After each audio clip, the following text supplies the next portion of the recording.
ਸਤਿ ਸ਼੍ਰੀ ਅਕਾਲ ਜੀ ਸਾਰਿਆਂ ਨੂੰ। ਸਵਾਗਤ ਹੈ ਜੇ ਐਗਜ਼ਾਮ ਸਟੱਡੀ ਚੰਡੀਗੜ੍ਹ 'ਚ। ਪੰਜਾਬੀ ਸਾਹਿਤ ਦੀ ਕਲਾਸ ਦੇ ਵਿੱਚ ਅਸੀਂ ਅੱਜ ਇਕਾਂਗੀਕਾਰ ਅਤੇ ਨਾਟਕਕਾਰ ਬਲਵੰਤ ਗਾਰਗੀ ਪੜ੍ਹਾਂਗੇ।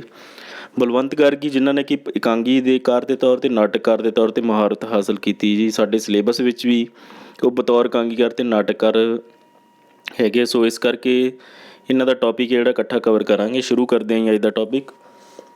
ਬਲਵੰਤ ਗਾਰਗੀ ਦਾ ਜਨਮ 4 ਦਸੰਬਰ 1916 ਨੂੰ ਪਿੰਡ ਸੈਣਾ, ਜ਼ਿਲ੍ਹਾ ਬਠਿੰਡਾ ਵਿਖੇ ਹੋਇਆ। ਪਿਤਾ ਸ਼ਿਵਦਿਆਲ ਸੀ। ਇੱਕ ਨਜ਼ਰ ਉਹਨਾਂ ਦੀ ਆਪਾਂ ਜੀਵਨ 'ਤੇ ਝਾਤ ਮਾਰ ਰਹੇ ਹਾਂ। ਇੱਕ ਮਹਿੰਦਰਾ ਕਾਲਜ ਪਟਿਆਲਾ ਤੋਂ FA ਪਾਸ ਕੀਤੀ। FC ਕਾਲਜ ਲਾਹੌਰ ਤੋਂ MA ਪੋਲੀਟੀਕਲ ਸਾਇੰਸ ਪਾਸ ਕੀਤੀ। DAV ਕਾਲਜ ਤੋਂ MA ਇੰਗਲਿਸ਼ ਦੀ ਡਿਗਰੀ ਹਾਸਲ ਕੀਤੀ। ਸੋ ਬਾਹਰਲੇ ਦੇਸ਼ਾਂ ਵਿੱਚ ਇੰਗਲੈਂਡ, ਫਰਾਂਸ ਅਤੇ ਅਮਰੀਕਾ ਵਿੱਚ ਗਏ ਅਤੇ ਉੱਥੋਂ ਦੀਆਂ ਨਾਟ ਸ਼ੈਲੀਆਂ ਦਾ ਜਿਹੜੀ ਸਟੱਡੀ ਕੀਤੀ। ਸਟੱਡੀ ਕਰਨ ਤੋਂ ਬਾਅਦ ਉਹਨਾਂ ਨੇ ਜਿਹੜਾ ਆਪਣੀ ਲਿਖਣੀ ਸ਼ੁਰੂ ਕੀਤੀ।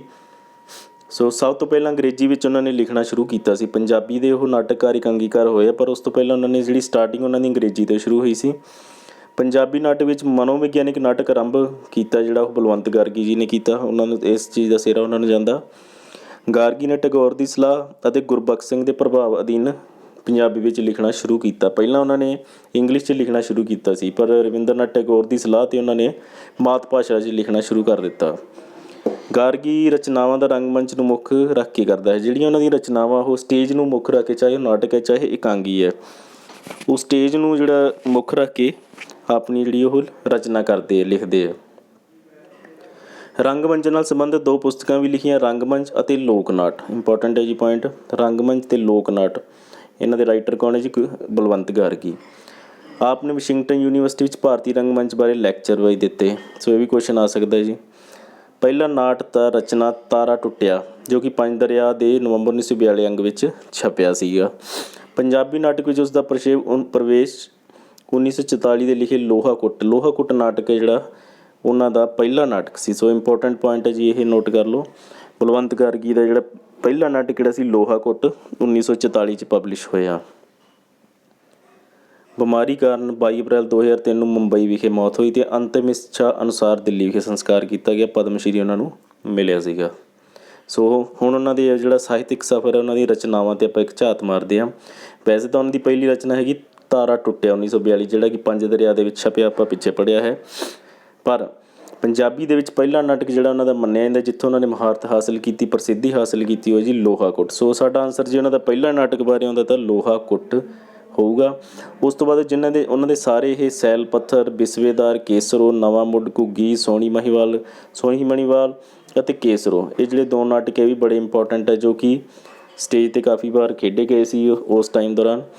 ਸੋ ਇਹ ਸਾਰੇ ਉਹਨਾਂ ਦੇ ਨਾਟਕ ਹੈ ਜੀ।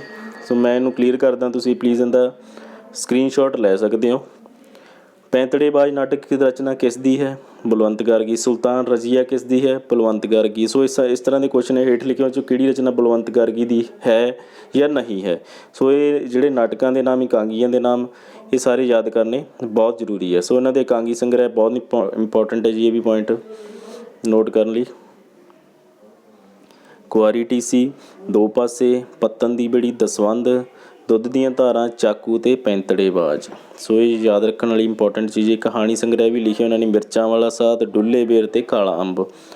ਇਹ ਸਾਰੇ ਤੁਹਾਨੂੰ ਇਹ ਜਿਹੜੇ ਮਾਈਂਡ ਕਰਨੇ ਪੈਣੇ, ਯਾਦ ਰੱਖਣੇ ਪੈਣੇ ਆ। ਠੀਕ ਹੈ। ਵਾਰਤਕ ਦੇ ਵਿੱਚ ਨਿੰਮ ਦੇ ਪੱਤੇ, ਸੁਰਮੇ ਵਾਲੀ ਅੱਖ, ਕੌਡੀਆਂ ਵਾਲਾ ਸੱਪ, ਹਸੀਨ ਚਿਹਰੇ, ਕਾਸ਼ਨੀ ਵਿਹੜਾ, ਸ਼ਰਬਤ ਦੀਆਂ ਘੁੱਟਾਂ। ਤੁਸੀਂ ਦੇਖੋਗੇ ਸਾਰੇ ਲਗਭਗ ਜਿਹੜੇ ਉਹ ਇਸਤਰੀਆਂ ਨਾਲ ਸੰਬੰਧਿਤ ਜਿਹੜੇ ਮੁਹਾਵਰੇ ਵਰਤੇ ਜਾਂਦੇ, ਸਾਡੇ ਲਾਈਨਾਂ ਵਰਤੀਆਂ ਦੀਆਂ, ਉਹਨਾਂ ਨਾਲ ਸੰਬੰਧਿਤ ਇੱਕ ਯਾਦ ਰੱਖਣ ਦਾ ਸੌਖਾ ਤਰੀਕਾ ਜੀ ਇਹ ਵਾਰਤਕ ਭਾਗ ਜਿਹੜਾ ਉਹਨਾਂ ਨੇ ਲਿਖਿਆ। ਨਾਵਲ ਇਹ ਕੱਕਾ ਰੇਤਾ ਅਤੇ ਨੰਗੀ ਧੁੱਪ। ਸੋ ਦੋਵੇਂ ਕੁਦਰਤ ਦੇ ਸ਼ਬਦ ਲਗੇ, ਇੱਕ ਯਾਦ ਕਰਨ ਦਾ ਤਰੀਕਾ ਹੁੰਦਾ ਹੈ। ਖੋਜ ਪੁਸਤਕਾਂ ਵਿੱਚ ਲੋਕ ਨਾਟਕ ਅਤੇ ਰੰਗਮੰਚ, ਜਿਵੇਂ ਕਿ ਪਿੱਛੇ ਦੱਸਿਆ ਗਿਆ, ਇੰਪੋਰਟੈਂਟ ਹੈ ਜੀ ਇਹ। ਸਨਮਾਨ ਮਿਲੇ ਜੀ ਉਹਨਾਂ ਨੂੰ। ਭਾਰਤੀ ਸਾਹਿਤ ਅਕਾਦਮੀ ਪੁਰਸਕਾਰ 1962 'ਚ ਮਿਲਿਆ, ਪਦਮ ਸ਼੍ਰੀ 1972 'ਚ ਮਿਲਿਆ। ਸੋ ਜਿਹੜੇ ਬਲਵੰਤ ਗਾਰਗੀ ਉਹ ਬਤੌਰ ਨਾਟਕਕਾਰ ਅਤੇ ਬਤੌਰ ਇਕਾਂਗੀਕਾਰ ਬਹੁਤ ਮਸ਼ਹੂਰ ਹੋਏ ਨੇ। ਕਵਿਤਾ ਲਿਖਣਾ ਸ਼ੁਰੂ ਕੀਤਾ ਉਸ ਨੇ ਇਹਨਾਂ ਦਿਨਾਂ ਵਿੱਚ 300 ਦੇ ਜਦੋਂ ਉਹਨਾਂ ਨੇ ਕਵਿਤਾਵਾਂ ਲਿਖਣਾ ਸ਼ੁਰੂ ਕੀਤੀਆਂ ਸੀ, ਉਹਨਾਂ ਨੇ 300 ਦੇ ਲਗਭਗ ਕਵਿਤਾਵਾਂ ਲਿਖੀਆਂ, ਪਰ ਇੰਗਲਿਸ਼ ਵਿੱਚ ਲਿਖੀਆਂ ਸੀ। ਸੋ ਟੈਗੋਰ ਦੀ ਸਲਾਹ ਨਾਲ ਮਾਤ ਭਾਸ਼ਾ ਵਿੱਚ ਲਿਖਣਾ ਸ਼ੁਰੂ ਕੀਤਾ ਸੀ। ਸ਼ੇਕਸਪੀਅਰ ਦੀ ਤਰ੍ਹਾਂ ਗਾਰਗੀ ਨੇ ਆਪਣੀ ਨਾਟਕ ਵਿੱਚ ਕਾਵਿ ਭਾਸ਼ਾ ਦੀ ਵਰਤੋਂ ਕੀਤੀ। ਬਹੁਤੇ ਨਾਟਕਾਂ ਦੀ ਰਚਨਾ ਵਾਰਤਕ ਵਿੱਚ ਕੀਤੀ। ਸੋ ਉਹਨਾਂ ਦੀ ਜਿਹੜੀ ਰਚਨਾਵਾਂ ਦੇ ਵਿੱਚ ਕਾਵ ਭਾਸ਼ਾ ਵੀ ਵਰਤੀ ਜਾਂਦੀ ਸੀ। ਸੋ ਬਲਵੰਤ ਗਾਰਗੀ ਜਿਹੜੇ ਹੋਏ ਆ ਬਹੁਤ ਮਸ਼ਹੂਰ ਇਕਾਂਗੀਕਾਰ ਅਤੇ ਨਾਟਕਕਾਰ ਹੈ, ਜਿਨ੍ਹਾਂ ਦੇ ਸਟੇਜ ਦੇ ਉੱਪਰ ਕਾਫੀ ਜ਼ਿਆਦਾ ਨਾਟਕ ਅਤੇ ਇਕਾਂਗੀਆਂ ਪੇਸ਼ ਕੀਤੇ ਜਾ ਚੁੱਕੇ ਹੁਣ ਤੱਕ। ਸੋ ਉਹਨਾਂ ਦੀ ਜਿਹੜੀਆਂ ਰਚਨਾਵਾਂ ਇਕਾਂਗੀ ਹੈ ਨਾਟਕ, ਉਹਨਾਂ ਬਾਰੇ ਥੋੜ੍ਹੀ ਝਾਤ ਮਾਰਦੇ ਉਹਨਾਂ ਦੇ ਵਿਸ਼ਿਆਂ ਬਾਰੇ। ਕੁਆਰੀ ਟੀਸੀ ਜੋ ਕਿ 1943 'ਚ ਪਬਲਿਸ਼ ਹੋਇਆ ਸੀ, ਇਹ ਚਿੰਨ੍ਹਾਤਮਕ ਨਾਟਕਾਂ ਵਿੱਚੋਂ ਪਹਿਲਾ ਹੈ। ਇੰਪੋਰਟੈਂਟ ਹੈ ਜੀ। ਇਹ ਸੁਣੀ ਹੋਈ ਘਟਨਾ ਦੇ ਆਧਾਰ 'ਤੇ ਲਿਖੀ ਗਈ ਸੀ। ਇਸ ਇਕਾਂਗੀ ਵਿੱਚ ਸਾਡੇ ਸਮਾਜ ਦੀਆਂ ਕੁਰੀਤੀਆਂ 'ਤੇ ਚਾਨਣ ਪਾਇਆ ਗਿਆ। ਸਾਡੇ ਸਮਾਜ ਵਿੱਚ ਫੈਲੀਆਂ ਕੁਰੀਤੀਆਂ 'ਤੇ ਚਾਨਣਾ ਬਲਵੰਤ ਗਾਰਗੀ ਦੀ ਕਿਹੜੀ ਰਚਨਾ ਪਾਉਂਦੀ ਹੈ? ਤਾਂ ਕੁਆਰੀ ਟੀਸੀ ਇਕਾਂਗੀ ਹੈ ਉਹਨਾਂ ਦੀ। ਇਸ ਤਰ੍ਹਾਂ ਦੇ ਕੁਐਸਚਨ ਹੈ ਜੀ। ਬੇਬੇ ਇੰਪੋਰਟੈਂਟ ਹੈ ਜੀ ਇਕਾਂਗੀ। ਇਹ ਇਕਾਂਗੀ ਵਿੱਚ 2 ਪੀੜ੍ਹੀਆਂ ਦਾ ਦੁਖਾਂਤ ਪੇਸ਼ ਕੀਤਾ ਗਿਆ ਹੈ। ਇਹ ਇਕਾਂਗੀ ਗਾਰਗੀ ਨੇ ਕਾਲਜ ਪੜ੍ਹਦੇ ਹੋਏ ਲਿਖੀ ਸੀ। ਇਸ ਵਿੱਚ ਮਲਵਈ ਭਾਸ਼ਾ ਦੀ ਵਰਤੋਂ ਕੀਤੀ ਗਈ ਹੈ। ਡਾਕਟਰ ਪਲਟਾ, ਇਹ ਸਾਰੀਆਂ ਇਹਨਾਂ ਦੀ ਬਹੁਤ ਮਸ਼ਹੂਰ ਅਤੇ ਬਹੁਤ ਇੰਪੋਰਟੈਂਟ ਹੈ ਜੀ। ਡਾਕਟਰ ਪਲਟਾ ਇਕਾਂਗੀ ਸ਼ਹਿਰੀ ਜੀਵਨ ਦੇ ਵਿਅੰਗ ਕੱਸਦੀ ਹੈ। ਇਸ ਇਕਾਂਗੀ ਦਾ ਪਾਤਰ ਡਾਕਟਰ ਪਲਟਾ ਦੰਦਾਂ ਦਾ ਡਾਕਟਰ ਹੈ। ਇਸ ਵਿੱਚ ਅਜਿਹੀਆਂ ਘਟਨਾਵਾਂ ਤੇਜ਼ੀ ਨਾਲ ਸਰੋਤਿਆਂ ਨੂੰ ਹੱਸਣ ਲਈ ਮਜਬੂਰ ਕਰ ਦਿੰਦੀਆਂ ਹਨ।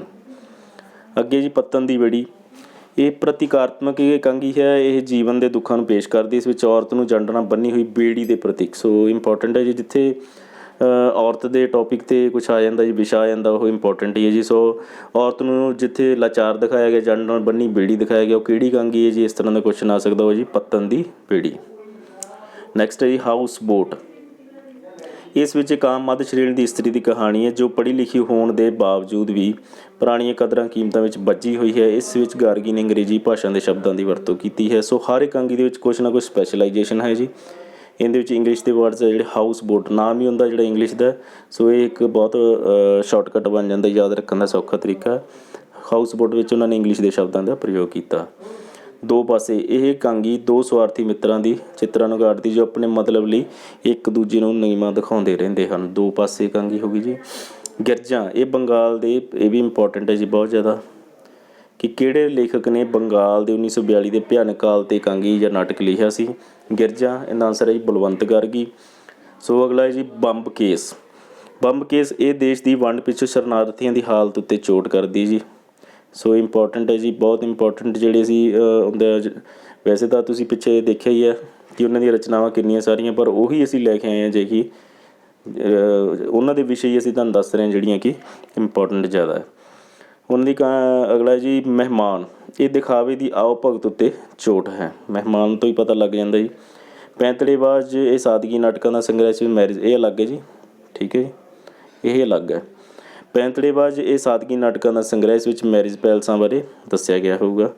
ਸੋ ਪੈਂਤੜੇਬਾਜ਼, ਇਹ 7 ਇਕਾਂਗੀ, ਇਹ ਨਹੀਂ ਆਊਗਾ ਜੀ ਇੱਥੇ, ਇਹਨੂੰ ਕੱਢ ਦਿਓ ਪਲੀਜ਼, ਠੀਕ ਹੈ। ਮਹਿਮਾਨ, ਇਹ ਦਿਖਾਵੇ ਦੀ ਆਓ ਭਗਤ 'ਤੇ ਚੋਟ ਆ ਗਿਆ ਜੀ। ਪੈਂਤੜੇਬਾਜ਼, ਇਹ 7 ਇਕਾਂਗੀ ਨਾਟਕਾਂ ਸੰਗ੍ਰਹਿ ਵਿੱਚ 2 ਨਾਟਕ ਸ਼ਾਮਿਲ ਹਨ।